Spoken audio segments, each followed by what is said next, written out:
Mais uma vez nós agradecemos a presença de todos, que Deus abençoe, que o Senhor ilumine a todos.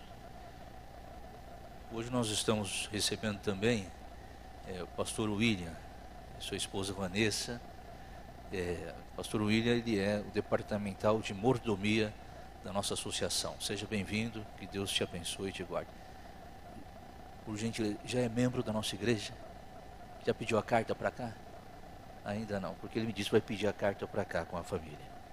Amém. Então, uma saudação ao pastor William, por gentileza. Amém. Que Deus abençoe e que o Senhor te guarde. Eu tenho um convite a realizar antes de nós abrirmos a palavra de Deus. No dia 15 de maio, eu terei a honra de ser empossado como membro da Academia Brasileira de Letras de Escritores Adventistas. Então, vai ser no NASP, Campus 2, Engenheiro Coelho. E vocês estão convidados a participarem deste evento. Nesse dia também receberei o título de doutor em filosofia e honoris causa, pelo livro Falando com os Muçulmanos. Então eu louvo o nome de Deus por esta grande oportunidade que Deus me concedeu. Então dia 15 de maio, domingo, no NASP Campus 2, Engenheiro Coelho, todos estão convidados.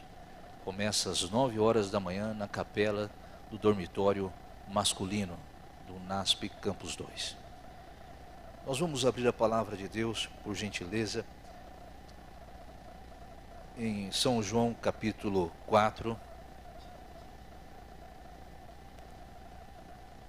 São João capítulo 4.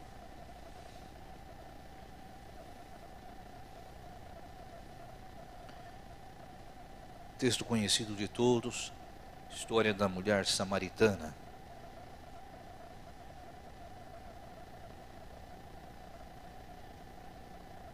Nós vamos nesse momento elevar os nossos pensamentos a Deus, antes da leitura da palavra do Senhor.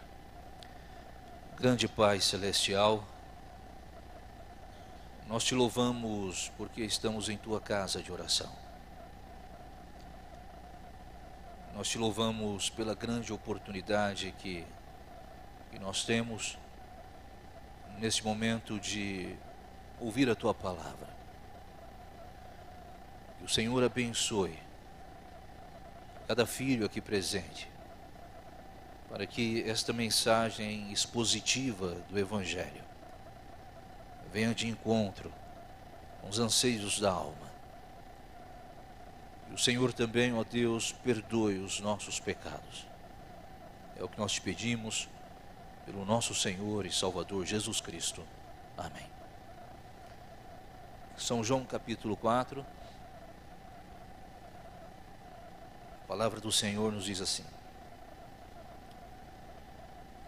Quando, pois, o Senhor veio a saber que os fariseus tinham ouvido dizer que ele, Jesus, fazia e batizava mais discípulos que João, se bem que Jesus mesmo não batizava e sim os seus discípulos, deixou a Judeia, retirando-se outra vez para a Galiléia. E era-lhe necessário atravessar a província de Samaria. Chegou, pois, a uma cidade samaritana chamada Sicar, perto das terras que Jacó dera a seu filho José. Estava ali a fonte de Jacó. Cansado da viagem, assentara-se junto à fonte por volta da hora sexta. Nisto veio uma mulher samaritana tirar água. Disse-lhe Jesus: Dai-me de beber. Pois seus discípulos tinham ido à cidade para comprar alimentos. Então lhe disse a mulher samaritana: Como, sendo tu judeu, pedes de beber a mim, que sou mulher samaritana? Porque os judeus não se dão com os samaritanos. Replicou-lhe Jesus: Se conheceras o dom de Deus e quem é o que te pede, dai-me de beber, tu lhe pedirias, e ele te daria água viva. Respondeu-lhe ela: Senhor, Tu não tens com que atirar, e o poço é fundo, onde, pois, tem as águas vivas. És tu, porventura, maior do que Jacó, o nosso pai, que nos deu o poço, do qual ele mesmo bebeu, e bem assim seus filhos e seu gado? Afirmou-lhe Jesus que beber desta água tornará a ter sede. Aquele, porém, que beber da água que eu lhe der, nunca mais terá sede. Pelo contrário, a água que eu lhe der será nele uma fonte a jorrar para a vida eterna. Disse-lhe a mulher: Senhor, dai-me dessa água para que eu não mais tenha sede, e nem precise vir aqui buscá-la. Disse-lhe Jesus: Vai, chama o teu marido e vem cá. Ao que lhe respondeu a mulher: Não tenho marido. Replicou-lhe Jesus: Bem disseste, não tenho marido, porque 5 maridos já tiveste, e esse que agora tens não é teu marido, e isto disseste com verdade. Senhor, disse-lhe a mulher: Vejo que tu és profeta. Nossos pais adoravam neste monte, vós, entretanto, dizeis que é em Jerusalém é o lugar onde se deve adorar. Disse-lhe Jesus: Mulher, podes crer-me que a hora vem, quando nem neste monte, nem em Jerusalém adorareis o Pai. Vós adorais o que não conheceis, nós adoramos o que conhecemos, porque a salvação vem dos judeus. Mas vem a hora, e já chegou, em que os verdadeiros adoradores adorarão o Pai em espírito e em verdade, porque são estes que o Pai procura para os seus adoradores. Deus é espírito, e importa que os seus adoradores o adorem em espírito e em verdade. Eu sei, respondeu a mulher, que há de vir o Messias, chamado Cristo. Quando ele vier, nos anunciará todas as coisas. Disse-lhe Jesus: Eu sou o que falo contigo. Neste ponto chegaram seus discípulos e admiraram que estivesse falando com uma mulher. Todavia nenhum lhe disse: Por que perguntas? Ou por que falas com ela? Quanto à mulher, deixou o cântaro e foi à cidade e disse àqueles homens: Vinde comigo e vede um homem que me disse tudo quanto tenho feito. Será este porventura o Cristo? Saíram, pois, da cidade e vieram ter com ele. Diz a palavra do Senhor.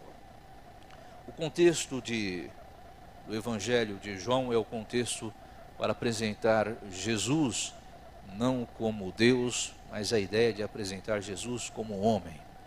E esta é a ideia de São João, capítulo 4 especialmente. Quando você observa os primeiros capítulos de São João capítulo 2, Jesus ele faz uma analogia a respeito da água nas bodas de Caná da Galileia, quando ele transforma a água em vinho.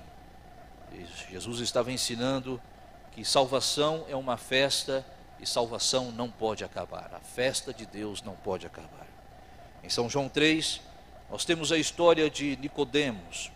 Também Jesus usa a água. Ele diz o seguinte: se não nascer da água e do Espírito, é impossível ver a Deus, é impossível ter a salvação. E aí no capítulo 4, Jesus usa novamente o aspecto da água, dizendo que ele é a água da vida e que só através dele que nós saciaremos as nossas vontades e os nossos anseios. Nesses capítulos que estão na palavra de Deus, capítulos que precedem o capítulo 4, nós encontramos mensagens maravilhosas. Mas o interessante é que o contexto deste texto mostra que Jesus ele saiu da Judéia e se dirigiu para o norte da Galileia. E diante deste trajeto ele poderia pelo menos escolher 3 caminhos claros, geográficos. Ele poderia seguir pela costa, ou ele poderia atravessar pelo Jordão, subindo por Pérea, ou então indo por Samaria. Entretanto, os judeus, eles normalmente evitavam ir por Samaria, porque eles não se davam com os samaritanos. Na lei judaica existia, nos radiges, existiam teores de que os samaritanos não eram povos de Deus, povo do Senhor. E eles acreditavam desta forma pela consequência que era essa raça mestiça. Os samaritanos, eles surgiram no ano de 727 a.C., que é uma junção entre a nação judaica, através do exílio das 10 tribos do norte, com os gentílicos. Surge a raça samaritana. E essa raça não era aceita pelo povo de Israel, pelo povo de Deus. Existia uma lei que dizia o seguinte, que o judeu deveria orar para que o samaritano ele se perdesse, para que o samaritano não chegasse à salvação, justamente por não ser uma raça pura no judaísmo, por ser uma raça sem espiritualidade, uma raça onde não exercia nenhum tipo de contexto próximo com o judaísmo, uma raça mestiça, uma mistura entre judeus e gentílicos. E por isso os samaritanos e os judeus não se davam. E criou-se um ódio dos judeus com os samaritanos. Entretanto, diz a palavra de Deus que Jesus ele escolhe este caminho. Ele prefere ir por Samaria, passar pelos samaritanos. E quando Jesus ele entra neste contexto, que eu creio, e depois nós vamos ver no texto bíblico que é puramente divino, este caminho que Jesus fez, Jesus ele chega no poço por volta das 18 horas, que era um horário em que as mulheres buscavam água no poço. Aquele poço era uma herança de Jacó para os samaritanos. E os samaritanos consideravam esse poço como a essência da adoração ao Deus, como a essência da adoração ao Senhor. Por isso que a mulher perguntou a Jesus onde nós devemos adorar, em que lugar nós devemos adorar. E Jesus dá uma das maiores lições sobre a verdadeira adoração ao Senhor. Entretanto, hoje eu quero compartilhar com vocês, neste diálogo entre Jesus e a mulher samaritana, exemplos desses encontros que temos nesse texto bíblico. Nós encontramos nesse texto bíblico lições maravilhosas a respeito da adoração a Deus, do que significa encontrar-se com Jesus Cristo, do que significa entregar a vida ao Salvador.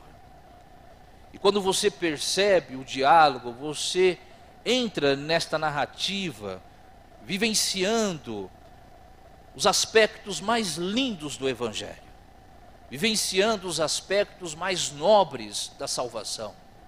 Quando Jesus aqui ele quebra todos os paradigmas sociais, Jesus aqui ele quebra todos os costumes sociais para salvar uma pessoa, para salvar uma alma em que o judaísmo não aceitava, em que o judaísmo não acreditava que eles teriam a salvação. E era uma lei judaica: orem para que eles não alcancem a salvação. Uma lei judaica. Mas o que o texto bíblico está nos ensinando? Quando nós lemos São João capítulo 4, do verso 1 ao verso 6, nós encontramos no versículo 4 um termo grego chamado eide. Esse termo grego está relacionado, era necessário, diz a palavra, no português, era ali necessário. Esse termo grego tem a ver por vontade divina, compulsão divina. O que a palavra de Deus está nos ensinando aqui, o que São João está nos ensinando no capítulo 4, que este caminho que Jesus fez, este encontro, é um encontro divino, porque é um compromisso celestial. O que João está nos dizendo é que não importa se há uma desigualdade racial, não importa se há uma desigualdade social, mas a vontade de Deus é que todos se salvem. Jesus está mostrando aqui que todo encontro começa com Ele. Nenhum encontro começa com o ser humano. Isso é utópico, nós imaginarmos que pessoas entregam a vida a Cristo por si só. todo o início do Evangelho na vida de uma pessoa inicia-se com Jesus Cristo, inicia-se com a vontade de Deus. Uma pessoa que coloca a sua vida nas mãos de Deus é porque o Espírito Santo iniciou esse processo na vida desta pessoa. Eu não consigo acreditar, neste caso, no livre-arbítrio, para que as pessoas escolham se querem ou não o Senhor. Eu acredito que a vontade de Deus, ela se faz na vida das pessoas. Porque quando você observa a teologia, existem dois aspectos importantes: a liberdade natural e o livre-arbítrio. A liberdade natural é aquilo que todos nós temos, porque nascemos com ela, esta faculdade que Deus nos deu no momento que viemos a ter vida nesta terra. Mas livre-arbítrio, na palavra de Deus, ele é destinado para aqueles que aceitaram Cristo como seu Salvador, que é a capacidade que você tem de entender o Evangelho e aceitá-lo ou não. Mas isso tem aquele que já Deus tem trabalhado na vida dele. Então todo o início do Evangelho, todo o início de uma vida com o Senhor, esta vida começa com Cristo e nunca por vontade humana, jamais por vontade humana, é sempre Jesus iniciando o processo de salvação na vida do ser humano. O que significa isso? Significa que você pode abusar de todos os aspectos doutrinários, mas isso não lhe garante salvação. Você pode buscar todos os meios possíveis para ter salvação, como o povo da Idade Média acreditava, mas isso não lhe garante salvação. Significa que salvação é um atributo divino, não humano. É um atributo de Deus. É uma atitude de Deus para com o homem. O homem não tem poder de escolha de salvação, porque Deus o escolheu que ele deve ser salvo. É uma escolha de Deus. É uma escolha. Deus escolheu que você deve ser salvo. E foi Deus que escolheu este caminho. No grego, eide, compulsão divina para o encontro com uma samaritana. Isso nos leva a refletir que o encontro que você teve com o Senhor não foi uma escolha sua, mas foi a compulsão divina para que você viesse a ter a salvação. Isso é maravilhoso no Evangelho. Jesus ensinando aos seus discípulos, Jesus ensinando aos seus, ensinando a mulher: olha, é minha vontade que você se salve. Alguns escritores dizem que Jesus escolheu este caminho porque era um caminho mais curto, mesmo sendo um caminho mais perigoso. Mas eu não consigo acreditar, porque só em 3 ocasiões no Evangelho de João aparece esta partícula do grego. Só em 3 ocasiões. E as 3 ocasiões que aparece esta partícula do grego são ocasiões ligadas à salvação de alguma alma. E um caso é este: compulsão divina. Este encontro é um encontro onde o compromisso é celestial. Compromisso é celestial. O encontro que você teve com Deus foi um compromisso celestial e não um compromisso humano. Não um compromisso humano. Não acredite que o seu encontro foi compromisso humano, porque se você assim acredita que o seu encontro foi um compromisso humano, mais cedo ou mais tarde você vai se decepcionar e vai falhar com o encontro. Mas quando é compromisso celestial, não existe falha. E a maior prova disso é que esta mulher ficou tão admirada do Evangelho em Jesus Cristo, que ela saiu atrás dos seus para proclamar a verdade da salvação. Coisa maravilhosa. O texto também nos ensina que os encontros divinos não são sazonais, eles não são geográficos. Sazonais porque tem gente que acredita que encontro com Deus tem hora marcada. É naquele período, é naquela época, é naquele momento. Tem gente que acredita que encontro com Deus é aos sábados. Tem gente que acredita que teve alguém que fez assim para mim, eu faço outro para ele. Só não vou dizer quem foi. Quando eu disse que tem gente que acredita que encontro com Deus é aos sábados. Tem gente que acredita que encontro com Deus tem horário definido. Isso não é bíblico. Veja o que está no versículo 7 ao versículo 8 do texto bíblico. Nisto veio uma mulher samaritana tirar água e disse, diz a palavra do Senhor, disse-lhe, dai-me de beber, pois seus discípulos tinham ido à cidade para comprar alimento. Então lhe disse a mulher samaritana, como sendo tu, judeus, pedes a beber a mim, que sou mulher samaritana? Como pode?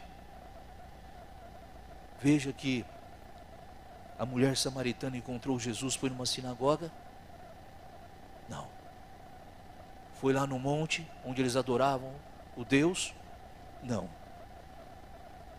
A mulher samaritana encontrou-se com Jesus no local onde não poderia encontrar. Encontrou com Jesus no local proibido de se encontrar.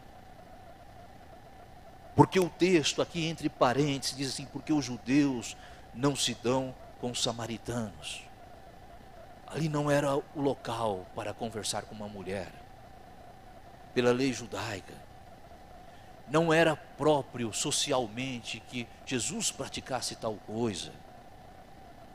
Jesus está nos ensinando que encontro com Deus não tem hora marcada. Jesus está nos ensinando que encontro com Deus não precisa de local. Jesus está nos ensinando que encontro com Deus é quando uma alma tem um coração aberto para receber a graça do Senhor. Encontro com Deus é quando uma pessoa tem disponibilidade para estar com Deus, para sentir a presença de Deus, ainda que seja num poço proibido. Crente que acha que encontro com Deus se restringe aqui nesse dia, está muito fraco espiritualmente. Está muito fraco. Crente que acha que encontro com Deus se restringe a jejum, está muito fraco.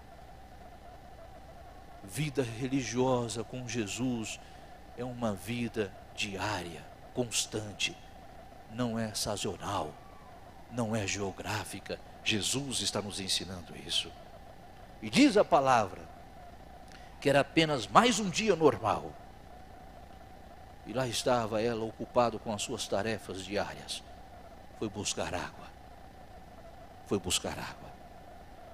Podemos ter o desejo e para experimentar um encontro independente da época, independente do lugar.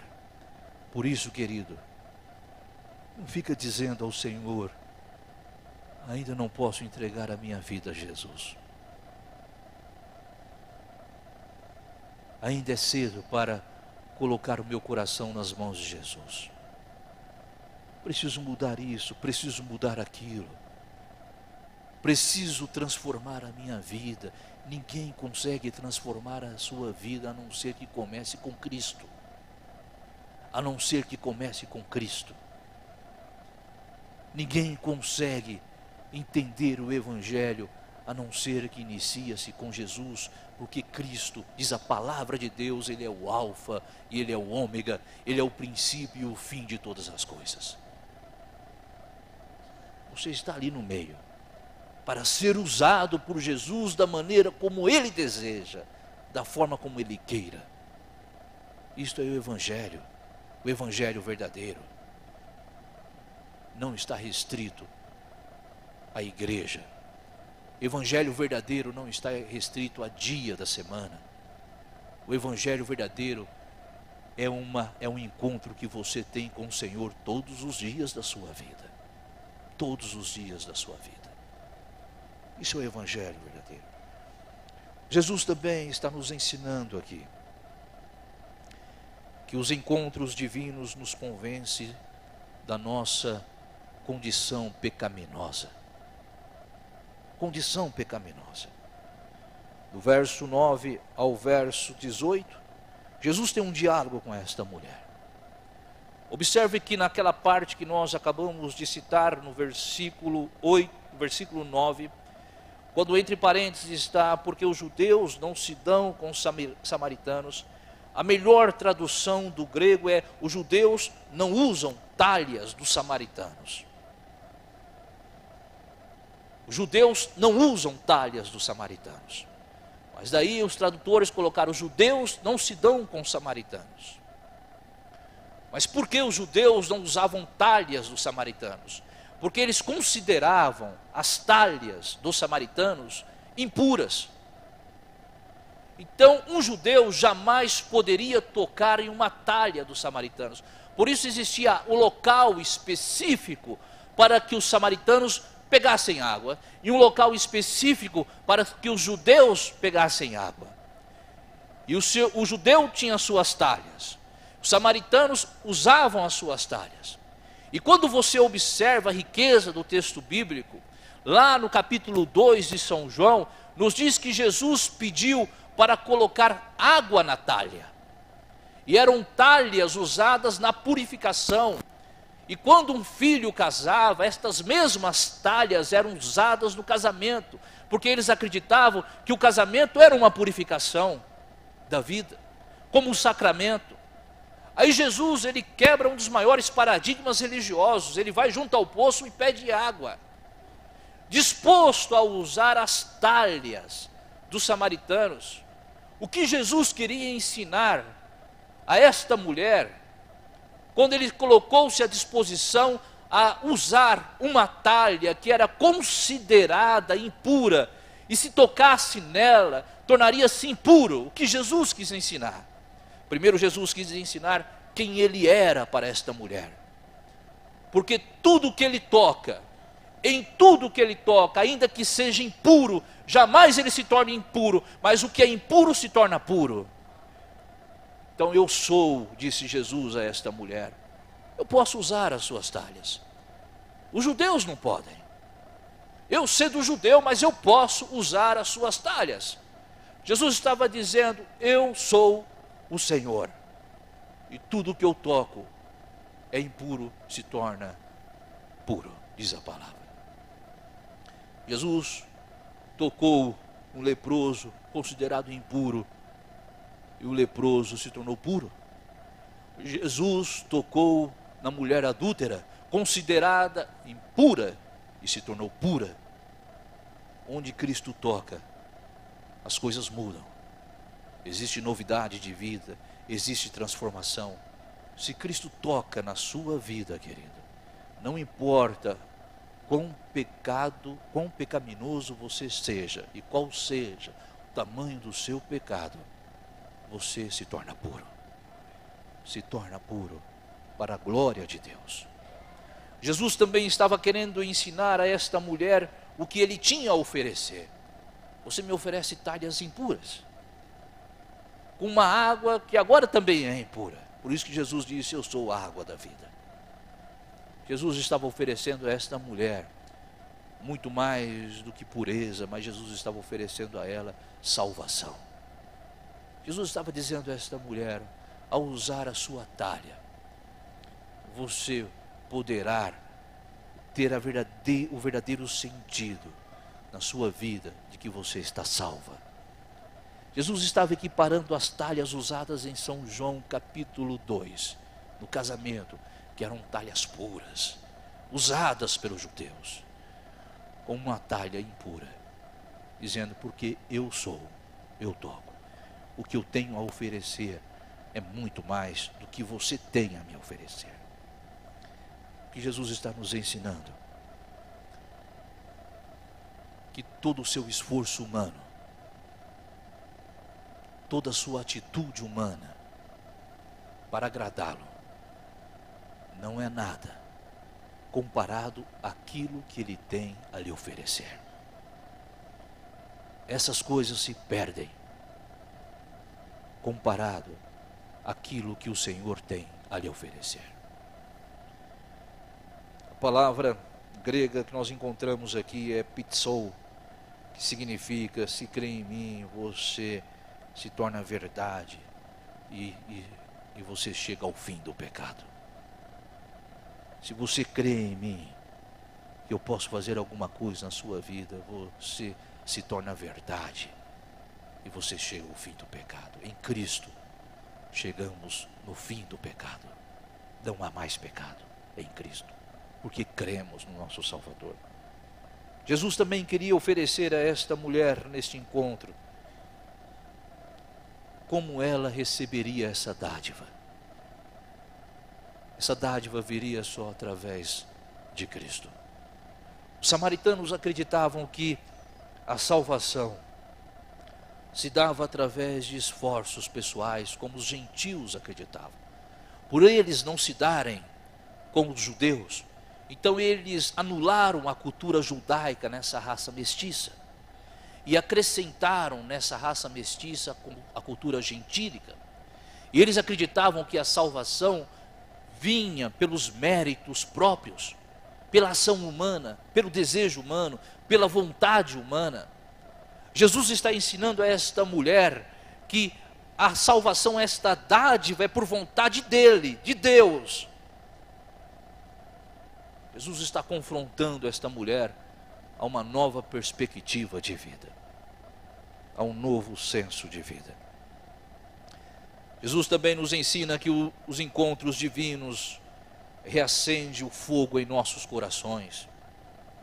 Se você vai lá em São João, capítulo 4, do verso 27 ao verso 30, nos diz assim a palavra: nesse ponto chegaram os seus discípulos e se admiraram de que estivesse falando com uma mulher. Todavia nenhum deles disse: que perguntas? Ou por que falas com ela? Quanto a mulher deixou o seu cântaro e foi à cidade e disse àqueles homens: vinde comigo e vede um homem que me disse tudo quanto tenho feito. Será este porventura o Cristo? Saíram, pois, da cidade e vieram ter com ele. Todo ser humano que tem um encontro com Cristo, ele tem o fogo do Espírito Santo aceso em seu coração. É impossível uma pessoa que tem um encontro com Cristo permanecer da mesma forma que era antes desse encontro. É impossível uma pessoa que tem um encontro com Cristo ter um fogo apagado, uma vida morta espiritualmente, uma vida medíocre espiritualmente. Toda pessoa que tem um encontro com o Senhor, ele acende em seu coração o fogo. Esta mulher não perdeu tempo. Quando ela ouviu essa mensagem maravilhosa, essa mensagem de salvação, ela foi atrás dos seus. E o interessante é que ela faz uma quebra de diálogo com Cristo. Jesus, ele diz o seguinte: é verdade, você não tem um marido, já teve 5. E o que você está nem é seu marido. E ela não dá continuidade a esse diálogo.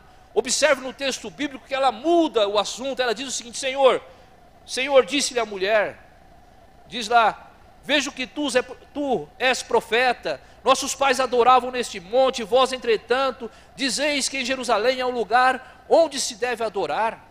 Ela quebra o diálogo com Cristo, deixa Cristo falando sozinho. Jesus está falando da sua vida pecaminosa. Aí ela diz o seguinte, muda o assunto. Ela não quer entrar nesse assunto, ela se sentiu constrangida. Por que ela se sentiu constrangida? Porque o Evangelho nos constrange. O Evangelho nos constrange. O Evangelho nos mostra a verdadeira natureza humana. Nos mostra quem nós somos. Que somos pecadores. E quando chegamos à conclusão que somos pecadores porque o Evangelho nos constrange, nos tornamos tudo em Deus. Nos tornamos tudo no Senhor. Por isso que Jesus, ele apresenta esta mensagem maravilhosa, esta mulher, e ela não suportou esta mensagem de Cristo, porque mexeu com o seu coração atordoado, machucado, e diz a palavra que ela foi atrás dos seus para falar do Cristo vivo, do Cristo vivo. Eu pergunto a você, tem o Evangelho constrangido a sua vida? Tem o Evangelho mexido com o seu brio? Tem o Evangelho mostrado a você quem você é? O Evangelho não tem feito nada disso mais na sua vida. O Evangelho se tornou apenas uma questão habitual do ser. Vou lá no sábado participar do culto, resolver o meu problema com Deus. Tem gente que pensa assim. Preciso participar de um jejum para apaziguar a minha consciência pesada. Preciso participar de muitas horas de oração para diminuir a angústia do meu coração. Sabe por que pensa desta forma? Porque o Evangelho parou de constranger. E aí começamos a buscar um outro tipo de constrangimento na nossa vida. Começamos a buscar o constrangimento baseado em formas, em ações humanas. Mas quando o Evangelho constrange, quando o Evangelho mexe com o nosso brio, quando o Evangelho te chama de pecador e você chega à conclusão que é um pecador, aí, meu amigo, reacende em seu coração o fogo do Espírito Santo. Aí você se torna uma nova criatura. E não é uma nova criatura sazonal, que aconteceu no tanque de batismo. É uma nova criatura cada dia da nossa vida. A cada momento do nosso ser, eu me torno uma nova criatura. Esta mulher entendeu o Evangelho como ninguém havia entendido. Porque ela entendeu o Senhor Jesus Cristo.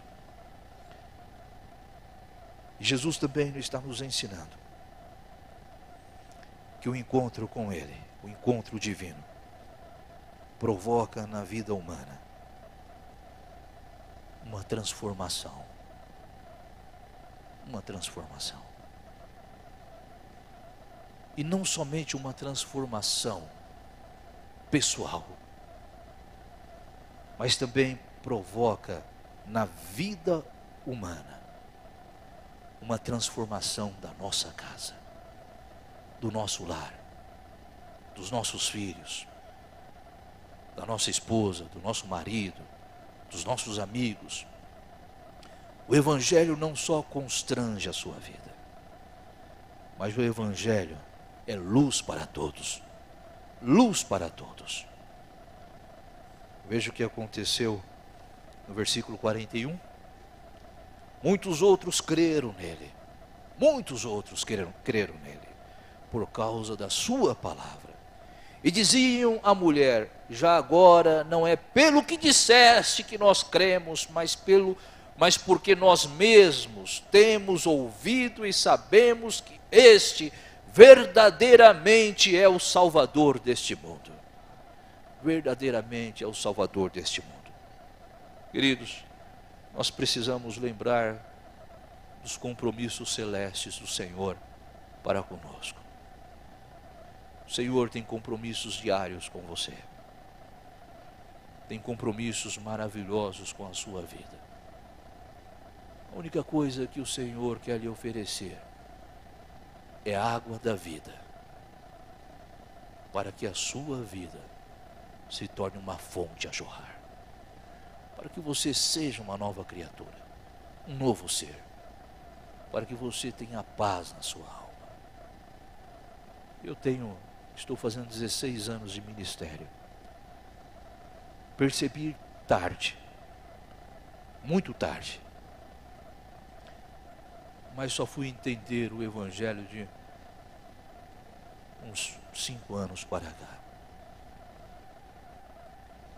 Só consegui entender a grande magnitude do amor de Deus depois de uns 10 anos de ministério.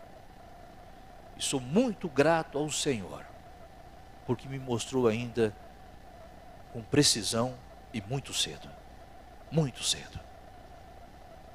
Por isso que hoje eu tenho paz em Cristo. E nunca tive esta paz que eu tenho hoje no Senhor. Porque eu entendi como esta mulher entendeu que o Evangelho é encontro divino. É encontro do Senhor. E não meu encontro com Ele. É encontro divino. Eu entendi que o Evangelho é Jesus Cristo. E eu tenho em Cristo esta fonte a jorrar na minha vida. Tenhamos. Que estejamos abertos ao verdadeiro Evangelho. Ao verdadeiro Evangelho. Beba desta água. Beba desta água. E sinta-se liberto, livre, em paz com Deus. É o meu desejo e a minha oração. Amém.